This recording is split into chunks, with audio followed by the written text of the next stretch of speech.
In a world of challenges and uncertainties, hope shines as a beacon, guiding us through the dark times and showing us the way to brighter days ahead. But what exactly is hope? Where does it come from? And how does it shape our lives? I'm Annie Bennett, and I'd love you to join me on this journey as I explore the meaning of hope. I'll delve into philosophical perspectives, personal stories, and scientific insights to understand the power of this elusive emotion. So whether you're seeking inspiration, comfort, or simply a deeper understanding of the human spirit, let's embark on this exploration together and discover the extraordinary power of hope.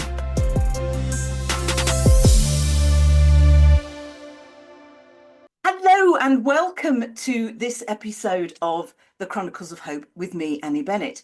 Today I have a fabulous guest with me, joining me today, the lovely Nick Rowley. I've known Nick for about 4 years and we met as business colleagues, but she's become a very good friend of mine over the last couple of years as well. So I'm absolutely delighted to have Nicola Rowley joining us today. Hello, Nick. How are you? I'm very good. Thanks for having me on, Annie. It's lovely to be here. You're very, very welcome. Now, as you know, this podcast is all about hope. We're going to be talking about hope. But I think what it would be lovely to do is to tell my listeners a little bit about who you are, what you do, because it's obviously better coming from you than it is from me. And then we'll start delving into the times in your life when hope became significant. So tell us about you, Nick.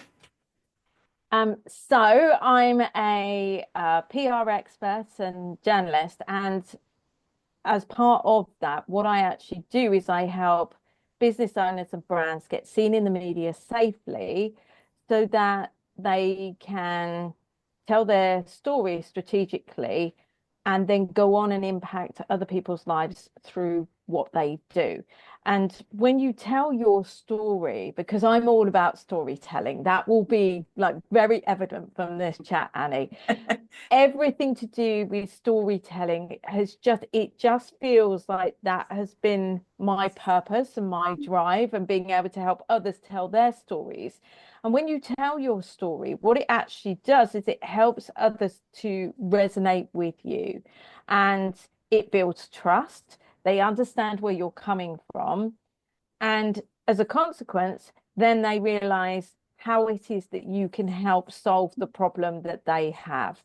And I think PR can get a bit of a bad rap. It definitely does in journalist circles. Sometimes journalists are like, oh, PR and all the rest of it. But if you look at PR as how can I get myself seen so that then I can help more people? Yeah. And it's looking out for others.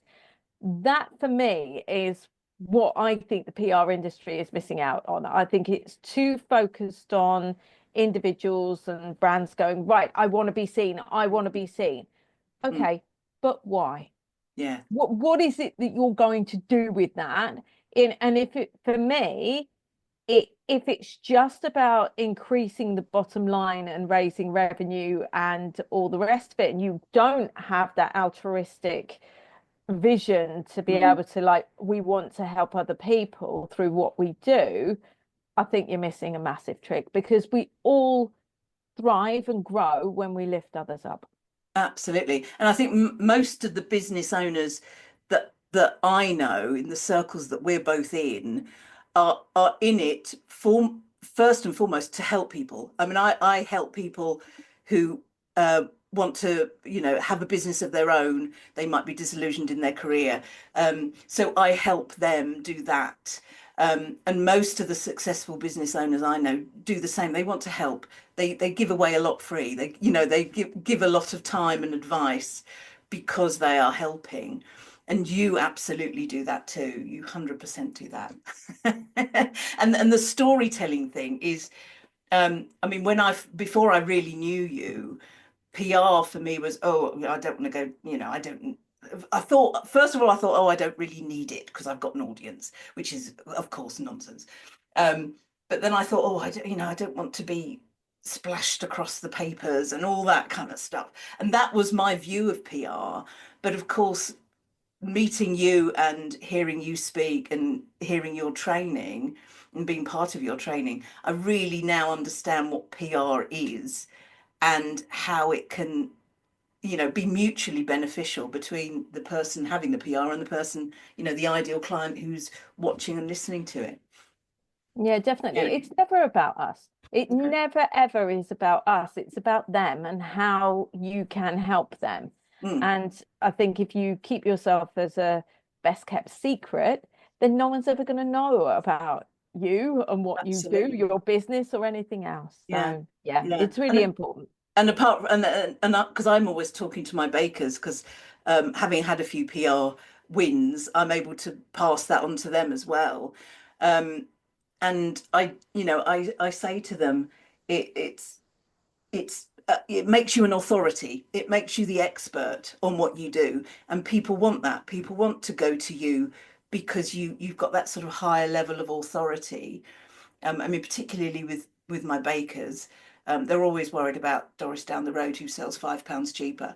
And I say to them, well, Doris down the road hasn't been in Prima, has she? So, and that's the Or, difference. or the other thing that Doris down the road hasn't done, and this is like one of my favorite pieces of PR that you ever did, hasn't gone on talk radio, a national radio station, baked a cake Yeah, specifically for it and done a cake tasting I session did. live on air. I I mean, did. like literally, I don't think you can find better PR than that. That And that, that was fun. like, if we'd gone into that trying to say, like, we were working one to one together, Mm. and I was trying to get you opportunities like that, I don't think I would have No, been able to have done that, not on national radio. it was And a there dream. we were, you went down on a Friday evening, and then you're cutting up bits of cake, and then you're having this lovely tasting and talking about, what it is you do, and Yeah, like, what to look for and all these kind of things. And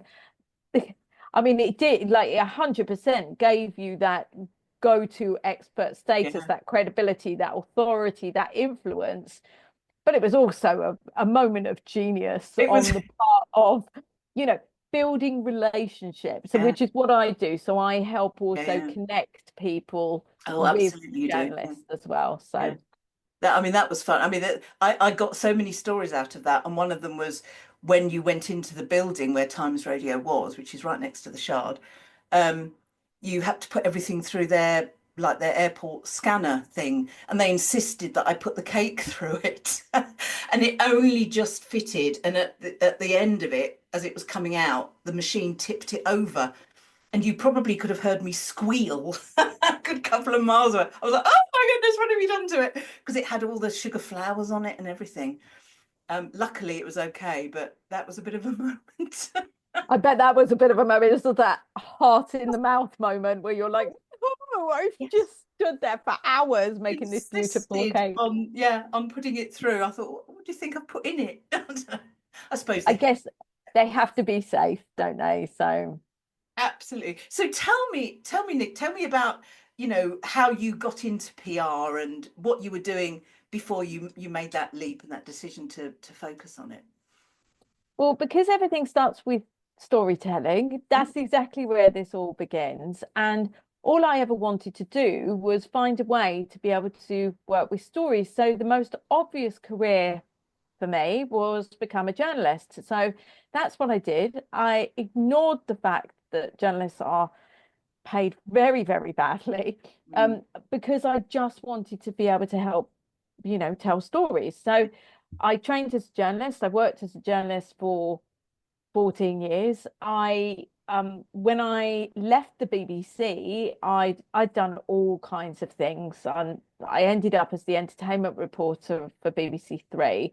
Used to stand on red carpet, sticking microphones under Simon Cowell's nose and various other celebrities. And it was great. Like I interviewed Morgan Freeman and like loads of people, like literally loads of people, Andy Serkis, Sir Richard Attenborough, loads of people. But I couldn't see me turning 50 and standing on a red carpet, sticking a microphone under people's noses. I was just like, I just don't mm, see this being a longer term thing. And I'd heard of PR. I didn't really understand what it was, but the couple of adverts that I'd seen were advertising jobs, and it looked like it was a lot of fun. Like it looked like there was much more to it. And I had no idea. I'd never written a press release, didn't have a clue. But what I managed to do was take voluntary redundancy from the BBC, left on the Friday, and by the Monday, I'd walked into an entertainment PR agency and was very excited and really hoping that I was going to work in TV, so do TV publicity, because that was a real interest for mine. And obviously, with the showbiz background and everything else, it felt like a perfect fit. What actually happened was I ended up doing a lot of PR for really high profile brands and like TV channels and things like that. I wasn't actually doing the TV programs as such. I did a few, but not on the whole. I was helping with news stories. And I'd land these news stories, and we'd end up with these incredible, great big, like double page spreads in the mail and this, that, and the other. And everyone was just like, hang on a second, what's going on here? How come she knows what she's doing? Well, because I understand what journalists want, Yeah. and I understand what PRs want, I very quickly just put two and two together and got four. And we used to have a client that used to come in as a charity or working on a pro bono basis. And I remember the founder of the charity came in and she said, I really want to get out there in a bigger way. Well, the following week she was in BBC World on the TV, and then the week after that she was on the World Service talking about her charity. Wow. And they were like, how are you doing this? I understood it all. And that was the difference, basically. My biggest client at the time when I was working at the agency was UK TV. And I was working at the Edinburgh TV Festival. I was running the press office for the Edinburgh TV Festival. And I turned around to the then head of PR at UK TV, and I said, "Ta-da! I've got you another double page spread." And then I looked at her and just said, "What's it like working in-house?" And she went, "Oh my God, I've got a job. Oh my God, it's yours." Oh, and then we worked it out. I mean, I don't think the agency were particularly happy initially, because that was UK TV. I assume they still are one of their biggest clients. But I moved across and worked in-house, and I have to say, I absolutely loved it. And I did all kinds of things, and I'd go in. And as a publicist at the time when I first started out, I'd have like budgets and everything else, and the then head of PR, who was like literally one of my favorite bosses of all time, just said to me, "What do you want to do?" And I said, "What do you mean? Like literally, you're giving me a clean slate and I can do anything. Are you telling me that if I think this is me, or if I think that we should go to Miami, for instance, as part of this program to publicize this TV series and interview Kelly Rowland, and I can like convince Kelly Rowland to do it, and I can take a journalist with me and we can get coverage for it, that I can go to Miami? Yes, that's what I'm telling you. You do whatever you want. You come up with the stuff, Nick, you can do it." Well, that was just like, let's do it. So there I was, standing on a rooftop in Miami with Kelly Rowland, doing this massive photo shoot and everything else. I mean, you can't make up some of the experiences that I was able to have. But I did all of that, and then it was all brilliant and loved it all. And then 6 years later, my little boy James came along, and I really, really struggled with going back to work.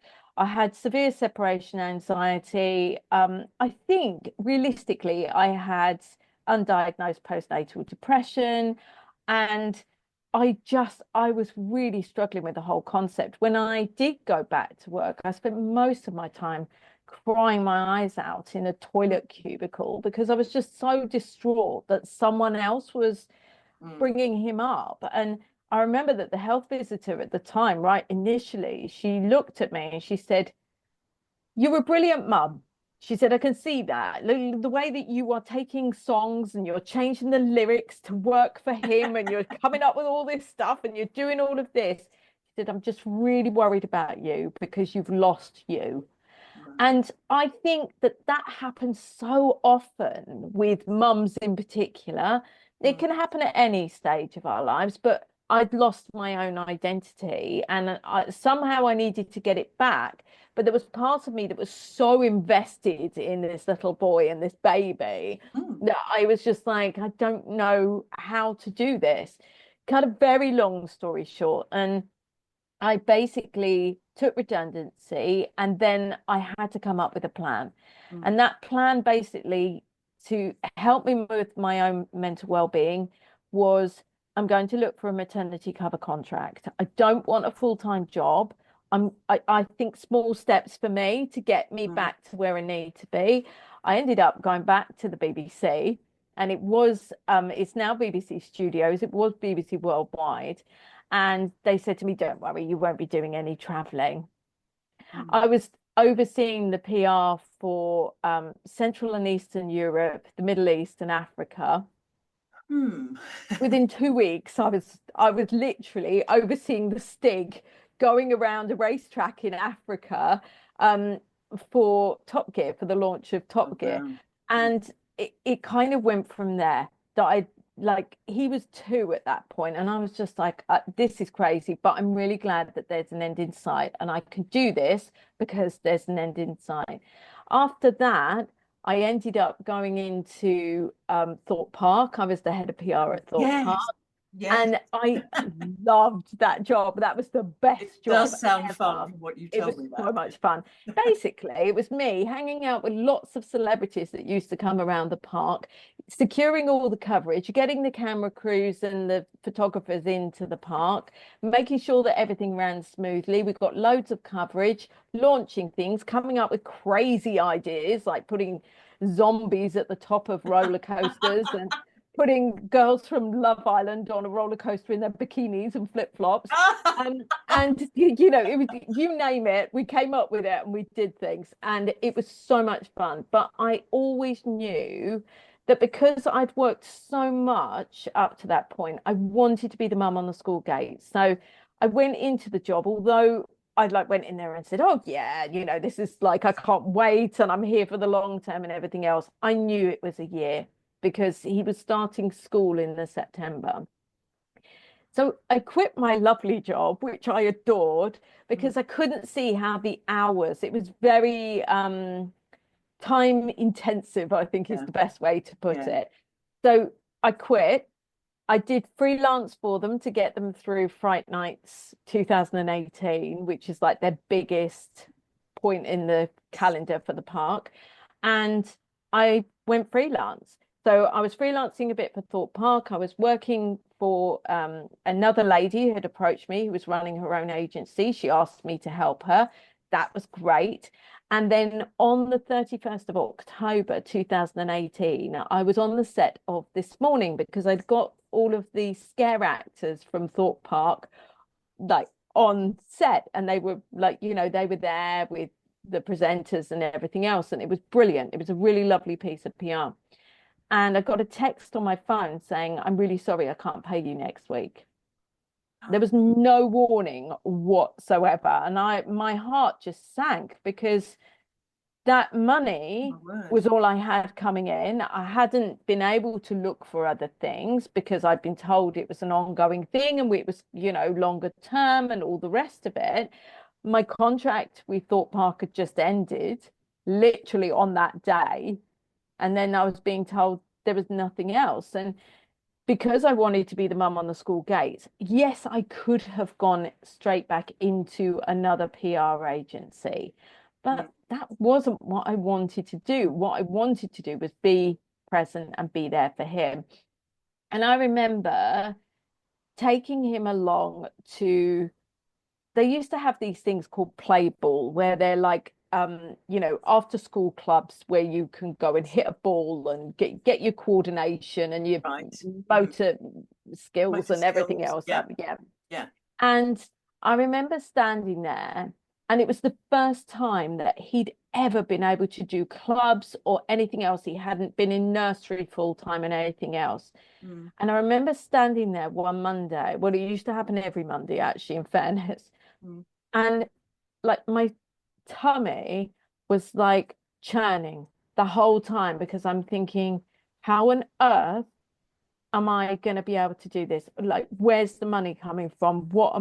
How am I going to be able to turn this around? And I think in that moment, I definitely had to have hope Mm. because I didn't have a I didn't have a Scooby where everything was coming from. And I think there was a moment prior to that where a lovely business coach who we know, we'd like had a conversation and she literally said to me, three words, "I've got you." Mm. And she did. She looked after me. She just said to me, "Why are you not running your own business?" And I was just like, "Well, I don't know what I'd run it about." Like, I have no idea. And she was just like, "Oh dear."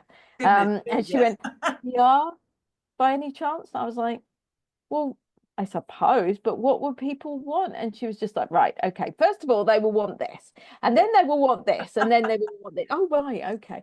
Um, because I'd just been brought up, as so many of us do, Mm. you know, get a job, go to that job, come home, Yeah. go to that job, come home, and not really thinking that anything was possible. And I think there does need to be an element of hope. There also needs to be an element of faith as well, that faith in yourself, faith in like people call it the universe, they call it God, whatever you want to call it.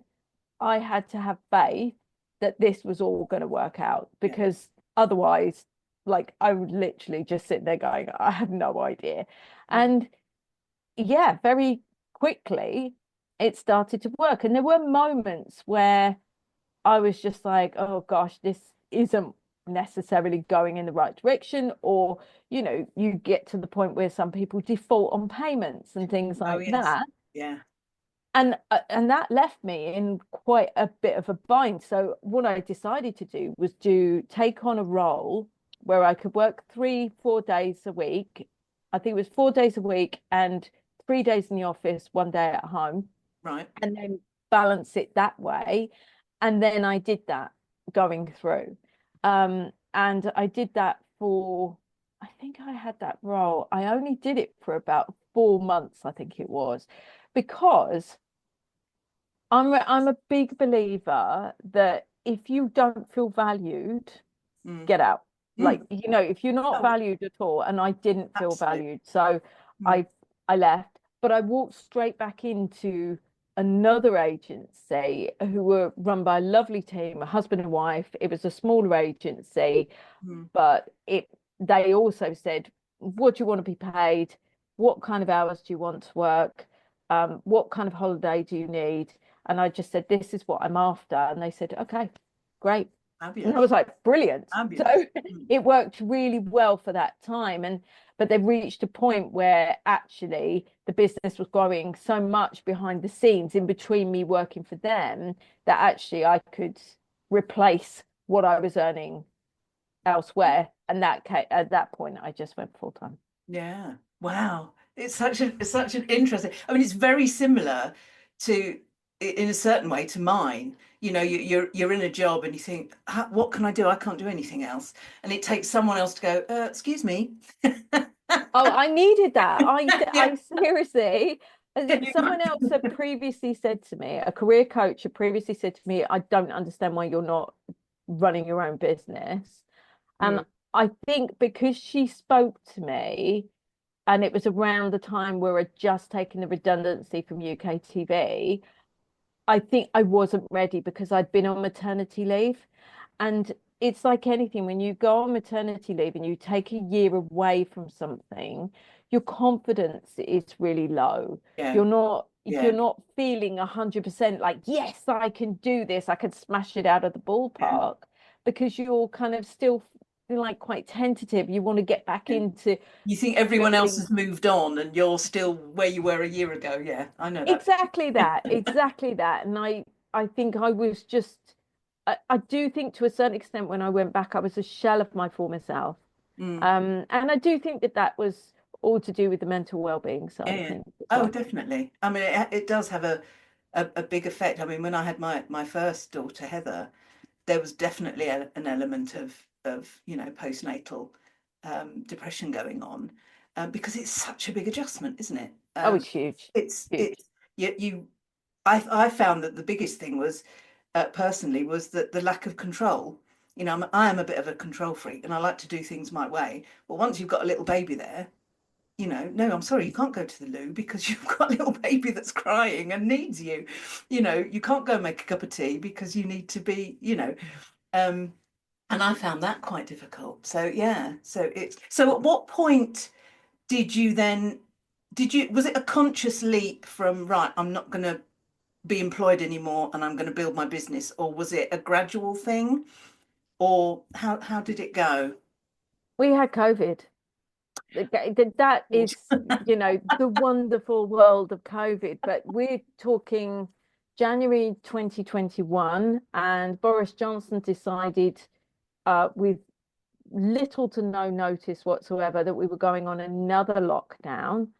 And whereas prior to that, where I did, like when we'd had the previous lockdowns, what I've been able to do, I mainly helped Jay with his schoolwork. So I was homeschooling, and where clients were like, oh, we can't afford stuff, I was just like, let's just pop it on pause, Mm, because I was able to have the money coming in from working in the other agency. It was like mm, it was fine.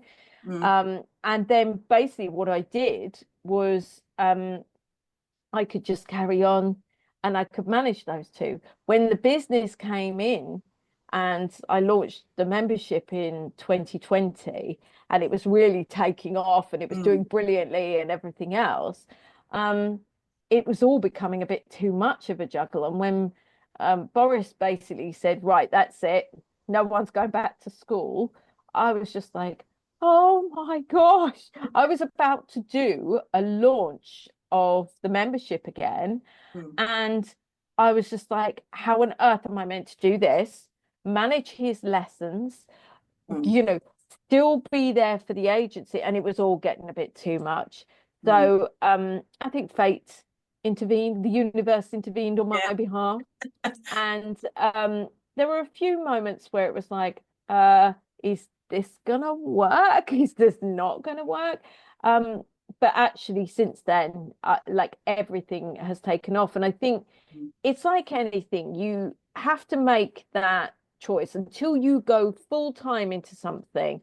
Where you put your attention is where everything starts unfolding for mm, you and starts becoming a success. And mm. the more that I basically was doing more on the business, the more it was growing. Yeah. And as a consequence, it just went from there. Yeah. I mean, I've found that, since my diagnosis last year, before that, I was juggling the wedding cakes, I was juggling the membership, and I was doing courses and all sorts of bits and pieces.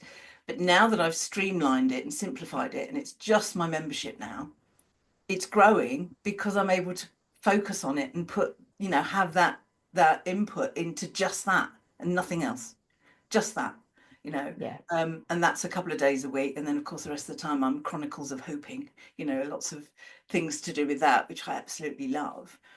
Um, so yeah, so I really get that. The minute you really focus on something, particularly if you've got a passion for it, I don't think you can do it unless you've got that passion. And I think with you, Nick, it's really obvious that you have a real joy of helping people out and seeing them succeed.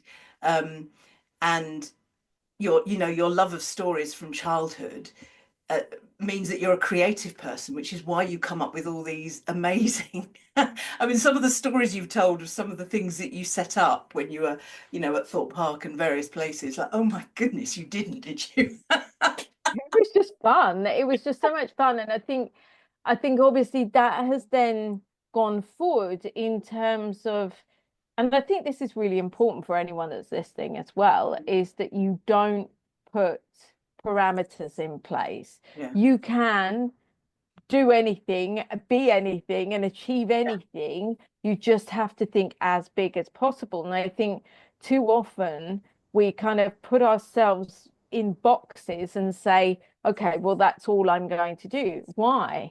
What Mm, get like why is that all you're going to do? Because the bigger that you are, the more that you can help others. And that's not, oh, I'm going for world domination, or I want to earn loads of money. It's not about that. It's about you can have incredible impact and change other people's lives. And things like we run a signature event now called Impact Live, and that's coming up in June, 25th of June 2025. And that, for me, it just feels like it's always been like a very natural progression. But mm, some people just said to me, what is this event all about? And I think every single person that walked into that room when they first saw it, and you're going to have this reaction, I have to make sure that the camera team actually capture your actual like reaction.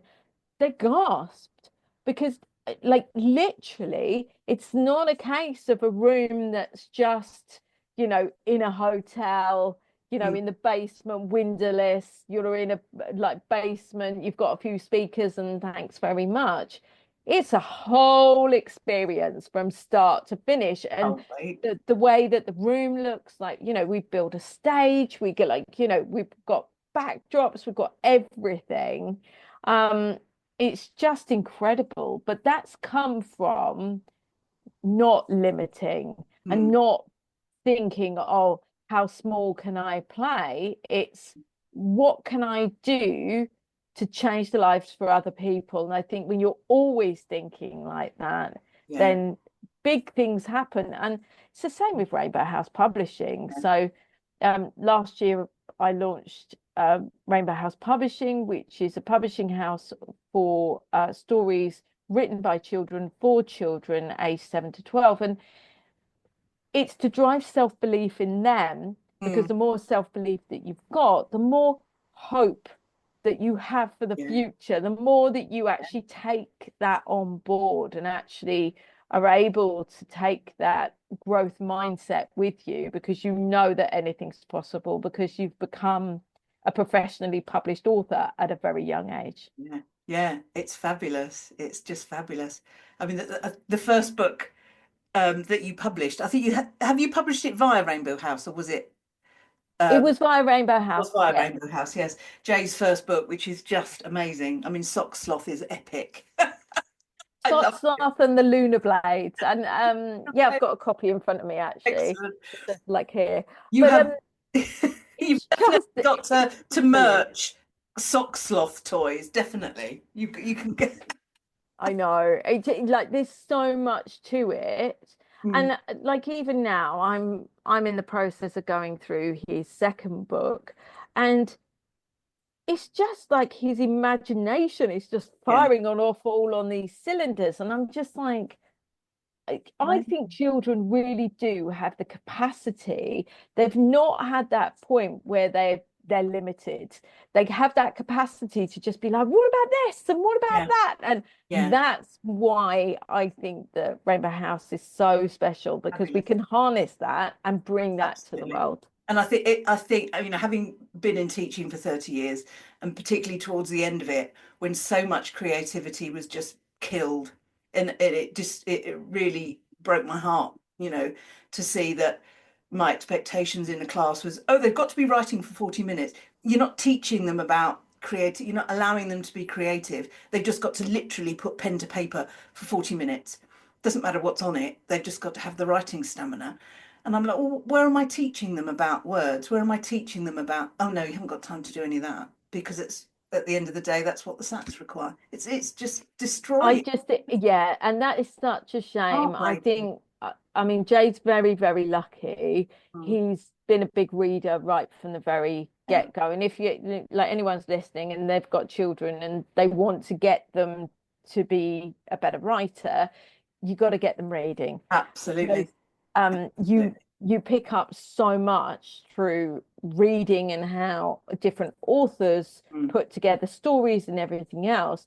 He's a prolific reader, but he's also a bit of a prolific, like, I'm going to come up with this idea, and what about this, and what about that? And he's always been like You that. get the ideas through reading, don't you? I mean, Yeah, the more you completely. read, you might think, well, what if that happened? Or what if that, that character did that? And that's where you get your story ideas from, isn't it? It's fabulous. Yeah. It's fascinating. And I think also with you, you are very much making connections. You're very much about that. Um, and the way that you support your members, because you said right at the beginning, it's to do with safe PR. And I think what you do really well is because you have so many good relationships with the profession, with the journalists, you know who's trustworthy, and you have that relationship with them, so that you know that they're safe, you can trust them, and you pass that on to your members to say, yeah, it's okay to work with this person, they'll be fine. And of course, all the relationships that you've established over your career, you're able to, bring people back from the BBC. Oh yes, I worked with him at the BBC, and it's so it's really important about, making connections, making, establishing relationships and keeping them going, isn't it? Yeah, 100%. Someone actually came up to me at Impact Live and she just said, I don't know how you do this. And I was like, do what? And she said, well, like I'm speaking to people and they've known you for 15 years and they're here. And I think sometimes in the online space in particular, it can feel quite transitory, So one minute someone's like the flavor of the month, the next minute you never hear from them again.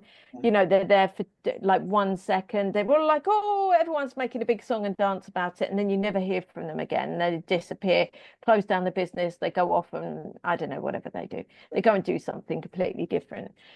Whereas with me, I take everyone with me. So if you're in my world, you're in my world. And Absolutely. it's pretty much, it's kind of like, yeah, the people that, I was a professional photographer. When I first left Thorpe Park, I, I thought the answer was be a professional photographer. And I'd trained, I'd done everything, and I had, 25 weddings booked and everything else. And, but like I soon realized I didn't really want to be doing Yeah, that. yeah, But I've still taken people from when I used to be a preferred supplier at venues. I'm still in touch with the florist and the DJ and all of those kind of guys. They were all there. Like they were delivering letters and coming along and presenting flowers at the end of the evening because like you support local people and you bring yeah, people up and yeah, we would always stay in touch with each other and 15, 16 years later. And I think even with the journalists who come along to these events and are there, they're very much kind of like, we wouldn't do this for other people. yeah, We just wouldn't. We do yeah, it because it's Neg. And that's testament to the fact that we have built that relationship. And it takes time to do that. You don't just suddenly click your fingers and you're suddenly, oh, great, this person's yeah. there. But you find a way that you can help them as well. And Well, it's very absolutely. Yeah. much, yeah, you I have to do mean, it that way. you have the ability to get a story out of anybody. I mean, you're often saying, aren't you? People come to me and say, I haven't got a story, and you go, hang on, you have. And so these journalists know that the people that you work with, that it's treasure, isn't it? They know they're going to get something good because you have, managed to say get the treasure out. And there's that lovely story of the woman who had a caravan on her drive. I love Oh, I that. love this story. So my client came to me and she just said, right, we're going to do a PR. I do these PR strategy sessions where I sit down with people and I pull their stories That's out right. Yes. Yeah. whether they realize that's what's going to happen or otherwise. And she said to me, oh, I don't think I have a story. And I was just like, okay, well, let's explore. Let's see, the angles and everything else. And I was halfway through the session, I was just like, where are you? And she was just like, oh, I'm in the caravan on the driveway of my home. Oh, I'm known as the caravan lady. And I was just like, oh, Hang on. um, please tell me that during lockdown, you escaped to the caravan and that's how you were able to run your business. That's exactly what happened. And now I'm, earning £20,000 a month. And I was just like, this is brilliant. Oh, I went to a journalist and she helped me get a feature. And but I went back to my client and I said, look, when they turn up and they're going to send a photographer, what I want you to do is make a sign. And the sign has to say, do not disturb, mum working. And she was like, okay, Nicola, I'm listening to what you're saying. I'll go and make a sign. So she made a sign. And when the feature came out, there were three women, three business owners that were featured as part of it. My client was the biggest one on there. She ran across the double pay spread in the sun. I mean, that's huge. yeah. And the reason that she did is because it's understanding, and this is it's all intertwined with all the experience and my understanding of the media. The Sun love mums. They adore mums. So yes, in that feature, there was also someone that had she'd I think she'd got a £35 million lash business that she'd created herself, Yeah. which is great. But the picture that made it, that told the story, because you're also telling stories through pictures, do not disturb mum working, my client holding up the sign, because it's telling everyone what the story is. And when you think of everything in terms of stories, you're able to get bigger coverage. You're able to create things that others wouldn't necessarily have thought about. But yet it's about looking at a story which you might just think, oh, that's just very mundane, it's not much at all. But actually, with just a little tweak here or there, it becomes something very special Becomes indeed. golden, doesn't it? Yeah, absolutely. Absolutely. Fantastic. Well, do you know the time has flown by? We could talk for hours, couldn't we, Nick? That's the trouble. All your stories. I love hearing all your stories. But what I am asking all my guests in all my podcasts is, do you have a message of hope? Do you have a message of hope that you like to pass on? My message for hope is never ever give up. And I think for me, that's it's ingrained in everything that I do. I am like Little Miss Tenacity. When it comes to stuff, I never take no for an answer. And there've been so many instances where people have said, no, you can't do that. And I look at them and then I smile at them. And then I'm like, you sure about that? I've seen this in action, so I know it's true. And they're like, what do you mean? And I was just like, well, look, let's just look at this as a scenario. And the amount of times I have sweet talked Yeah. people into hiring a speedboat so that I can make sure that the journalists get alongside seeing James Martin filming in the Mediterranean when the director had decided we weren't going to have that. The time where, the security guard at the awards ceremony had said, no, no journalists are allowed down there. And I'm just like, yeah, but I'm really little and I'm blonde. And I just go down there, everyone will love it. Honestly, you won't even know that I'm there. And then I'm standing there interviewing Michael Caine and Tony Blair and Diana Ross and, all these people. No one else was there. It was only me. But it's because I was just like, oh, go on, just let me in. I'm only little. And I had to do this, funnily enough, at ITV's this morning. I had a client that was on, and the producer said, look, you've changed the rules. You can't go up there, Nick. You just can't. And I was like, go on, it's only me. I'll just honestly, you won't even know that I'm there. I'm used to being in TV studios. I've grown up in TV studios. I know what I'm doing. I won't overstep the mark. I promise I'll be really good. What that meant was when my client goes on air, just before they go live to the on air section, I was like, oh, here are 3 books. Do you want to give 2 of those to the presenters? Oh, right. Okay. Floor manager walks on, gives the books to the presenters. Presenters come to my client. She's written this book. That is the difference. And it's, I could have taken no for an answer on so many times at so many occasions, but you sometimes, and sometimes you do need to know when a no is an absolute no. Yeah. I usually find there is a workaround most of these things.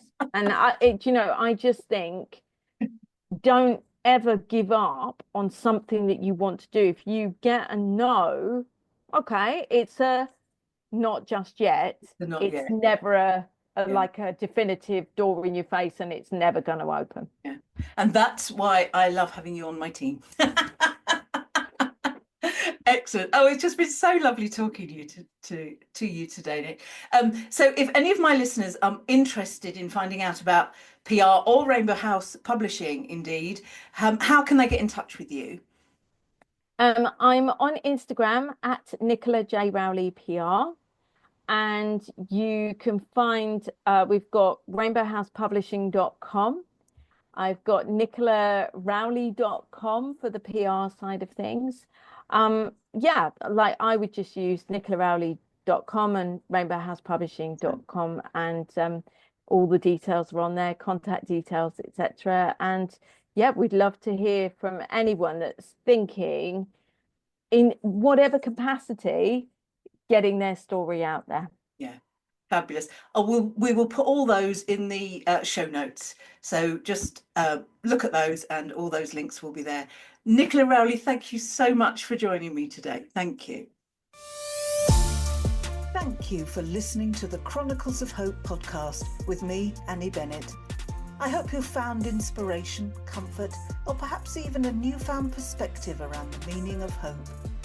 To find out more about the aims of the Chronicles of Hope organisation, please visit thechroniclesofhope.org, where you will find links to our social media accounts and where you will be able to make a much needed and appreciated donation. Thank you.